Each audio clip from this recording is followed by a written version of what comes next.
Graça e paz, tudo bem com você? Nós vamos dar sequência na nossa leitura. Nós estamos no livro de Jó e hoje nós vamos ler do capítulo 5, versículo do 1 ao 7. O tema que eu tenho aqui é: o ser humano nasce para o sofrimento. Vamos lá? Versículo 1. Grite agora para ver se há quem responda. E para qual dos santos anjos você se voltará? Porque a ira mata o insensato e a inveja destrói o tolo. Eu mesmo vi o insensato lançar raízes, mas logo declarei maldita a sua habitação. Os filhos dele estão longe do socorro.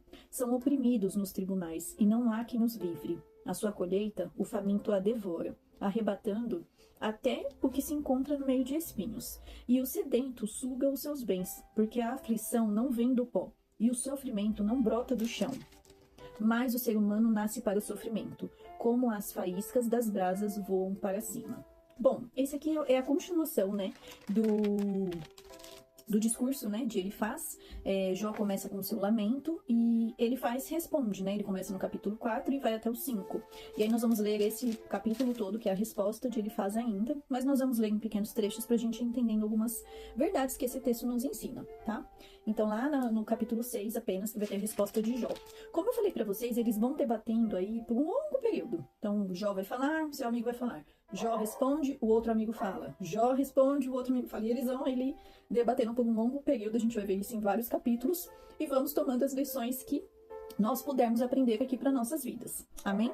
Em Jó 5, nós vemos a continuação da resposta de Elifaz a Jó, que está sofrendo profundamente. Então, recapitulando. Jó perdeu tudo que ele tinha de bens materiais. Jó perdeu todos os seus animais e funcionários, porque todos morreram. E Jó perdeu seus 10 filhos. Então, assim, ele perdeu muita coisa. E ainda por cima, além de tudo isso, ele estava com feridas profundas no seu corpo, que a Bíblia fala como tumores malignos. Esse homem tinha dor física, tinha dor emocional, tinha dor espiritual, tudo estava ruim na vida desse homem. E aí, esse amigo vai falar com ele, né, após aí um lamento que Jó faz, é como se ele estivesse colocando aquela dor que ele estava sentindo para fora, e o amigo vai falar de uma forma talvez aí não tão amigável, né? E ele começa dizendo que Jó não pode contar com a intervenção de anjos a seu favor. No versículo 1. Grite agora para ver se há alguém, se há quem responda, e para qual dos santos anjos você se voltará. Então ele fala aí como se os anjos não fossem, né, confiáveis, como se Jó não pudesse confiar nos anjos, como se ele não pudesse pedir socorro para ninguém. E isso não é uma verdade, né? Nós vamos ver lá no Salmo 91, um salmo bem conhecido, né?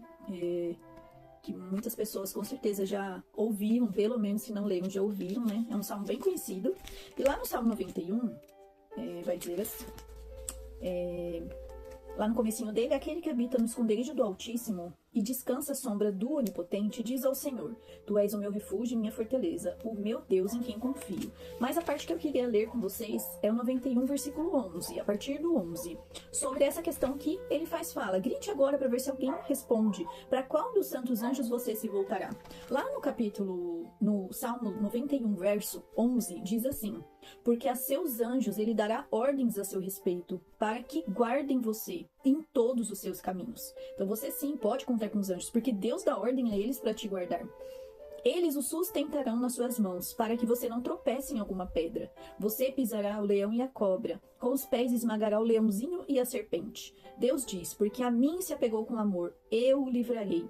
Eu o protegerei, porque conhece o meu nome. Ele me invocará, eu lhe responderei. Na sua angústia eu estarei com ele. Eu o livrarei e o glorificarei. Vou saciá-lo com longevidade e lhe mostrarei a minha salvação. Ou seja, Jó estava em angústia e ele tinha com quem contar. Ele tinha um Deus para quem ele podia confiar ali o seu sofrimento, os seus pesares. E esse amigo fala tudo ao contrário, né, daquilo que a palavra do Senhor diz, né? Trazendo para os nossos dias. Hoje nós temos uma palavra, uma Bíblia, um manual para nós seguirmos. E quão importante é você conhecer essa palavra? Porque esse amigo, ele fala algo que não condiz com a palavra de Deus. E quantas vezes nós podemos, né, estar ouvindo conselhos de alguém que não está falando aquilo que a palavra nos afirma? Então esse amigo, em vez de encorajar esse homem, ele está tirando a credibilidade, digamos assim, que ele tinha em Deus. Então isso é muito sério. A partir do momento que você não conhece a palavra, como que você vai saber se aquela pessoa está te falando o que é certo e o que não é? Que é complicado, né? Então hoje nós temos essa possibilidade. Naquela época já não tinha uma Bíblia. mas nós temos. E nós estamos aqui lutando para fazer isso, para ler a palavra diariamente, para que fique conhecida a palavra, né? E que nós possamos tomar posse dessa palavra diariamente. Ele interpreta o lamento de Jó como ressentimento e inveja. Em alguns momentos aqui ele vai falar sobre inveja, que a inveja destrói o tolo, que a ira mata o insensato, e não como uma expressão legítima de dor e sofrimento. Então, se nós olharmos mesmo para esse amigo, nós vamos pensar que esse amigo não foi nem um pouco humano com Jó, né? Diante do sofrimento que esse homem teve, né? Não que a gente tenha que tratar alguém com dó, mas no mínimo se colocar no lugar de alguém que está sofrendo. E se colocar no lugar é sofrer o que a pessoa está sofrendo, sentir como se ela estivesse sentindo. Que triste, né? Esse era um amigo chegado de Jó. E que triste poder contar com uma pessoa dessa no momento da angústia, né? Elifaz acredita que as aflições de Jó vieram de dentro do homem e que Deus a permitiu como disciplina. Desde o começo do discurso dele, nós estamos vendo um amigo que só está ali repreendendo Jó como se aquilo fosse um castigo pelo pecado que ele cometeu. E nós sabemos, porque nós começamos aqui desde o começo da história de Jó, nós vimos que o que fez ele ser provado foi a fé que ele tinha em Deus. Não foi nenhum castigo de Deus para a vida dele. A visão dele é limitada e as suas palavras revelam um julgamento equivocado sobre Jó. Ele não estava sendo castigado por Deus. Ele estava sendo provado, sim, ele foi provado. Mas ele não estava sendo castigado por uma coisa que ele havia feito. Ele não cometeu nenhum pecado para que fosse castigado. Ele é rápido em afirmar que o sofrimento de Jó é resultado dos seus pecados e que ele deve buscar a Deus para que suas aflições sejam removidas. Então veja só, quando eu não conheço a palavra do Senhor, eu não sei que verdades tem aqui escondidas na palavra do Senhor, eu acredito em em qualquer coisa que qualquer pessoa me fale. Isso é muito sério. Se eu tenho essa verdade no meu coração, eu não vou deixar que qualquer um me abale com qualquer conversa. Isso é muito sério. Quantas vezes nós nos vemos em situações complicadas como a de Jó e só queríamos um bom amigo para orar por nós, para orar conosco e para nos levantar. E não é o que esse amigo fez. Esse amigo coloca cada vez mais para baixo, provando, interrogando, falando palavras assim terríveis para Jó. Quantas vezes a gente precisa desse amigo e quantas vezes nós somos esse amigo? Que possamos ser pessoas que carregam a palavra do Senhor, para que possamos ser refrigério na vida das pessoas, assim como nós também precisaremos ou precisamos em algum momento da nossa vida. Apesar de tudo o que Elifaz diz, uma verdade ele apresenta. Deus é poderoso e bondoso e pode ajudar aos que clamam por ele. Aqui no final do salmo que eu li, está dizendo exatamente isso. Ele me invocará e eu responderei. Na sua angústia eu estarei com ele. Eu o livrarei e o glorificarei. O Senhor é o nosso refúgio. O Senhor é a nossa fortaleza. Basta clamar a ele que ele vai nos tirar desse sufoco, né? Nesses versículos que nós lemos, nós temos a capacidade de perceber, né? Nós temos a facilidade de perceber que Deus é capaz de fornecer tudo o que nós precisamos. E é a nossa responsabilidade confiar nele e buscar sua ajuda em tempos de necessidade. Deus não vai bater na nossa porta oferecendo ajuda, nós precisamos buscá-lo. E como que nós fazemos isso?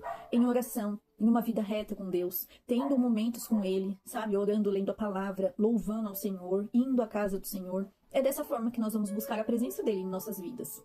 Nesses versículos que nós lemos, também vemos Elifaz descrevendo que Deus permite que passemos por dificuldades e aflições para nos disciplinar e nos ensinar lições importantes. Nós vemos isso claramente. Deus pode usar situações difíceis para nos ensinar algo. Porém, isso não significa que todo sofrimento é uma forma de disciplina divina. Mas é importante lembrar que Deus pode usar nossos momentos difíceis para nos moldar e nos transformar em pessoas melhores. Então, todo sofrimento vem de Deus? Não. Mas esse sofrimento pode te ensinar a ser melhor? Sim. Todo sofrimento pode nos ensinar a ser melhores. Devemos estar abertos para aprender as lições que Deus pode estar tentando nos ensinar através das nossas dificuldades e aflições. Que nessa manhã, nesse dia, ou nessa tarde, ou nessa noite que você esteja vendo esse vídeo e acompanhando a leitura aqui conosco, você possa ter esse coração aberto para aprender as lições que o Senhor está tentando te ensinar. Eu sei que nós passamos por situações complicadas, difíceis e dolorosas, mas Ele é poderoso para nos ajudar. Que nós possamos ficar com esse versículo gravado em nosso coração. Senhor é nosso refúgio e fortaleza. Ele é o nosso refúgio. Tudo o que precisamos está nele. Que possamos nos apegar. Ele me invocará e eu lhe responderei. Na sua angústia estarei com ele. Eu o livrarei e o glorificarei.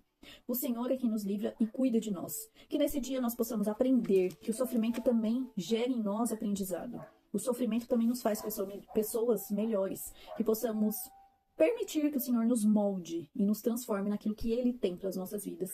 Em nome de Jesus. Que Deus abençoe a nossa vida e amanhã, em nome de Jesus, se assim Deus permitir, estaremos aqui para mais uma porção da palavra do Senhor. Deus abençoe.